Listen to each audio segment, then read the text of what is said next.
Marrying a US citizen is not a guaranteed path to a green card, and this really surprises people. As an immigration lawyer, I've had to explain to people that although marrying someone definitely opens the door for a green card, there are also real eligibility requirements that have to be met.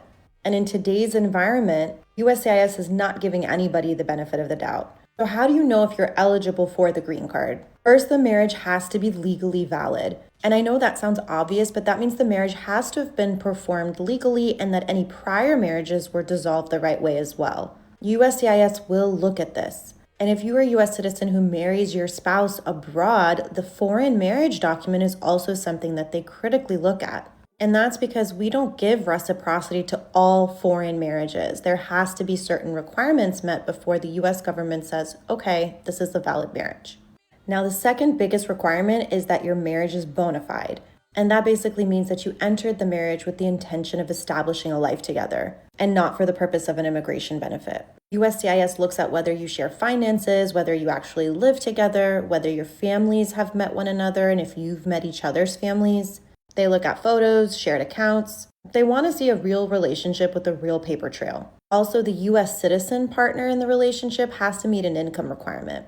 They need to show that they earn enough money to financially sponsor their spouse. If they don't meet the requirement, then you need a joint sponsor. And if there's no one to serve as a joint sponsor, then that can be a problem. And most importantly, the person who's applying for the green card not have certain bars against them. Prior deportation, certain criminal history, prior immigration violations. These can make someone ineligible entirely or require a waiver if eligible in order for them to be considered for the green card.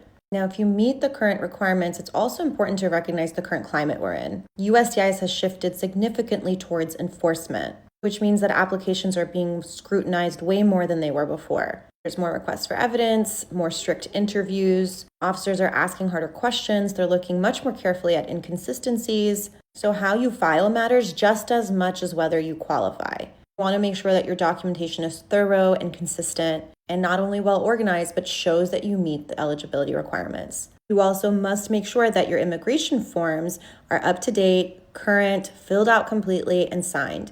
The costs of mistake have gone up significantly, so navigating this correctly is key. For more immigration news and information, feel free to give us a follow.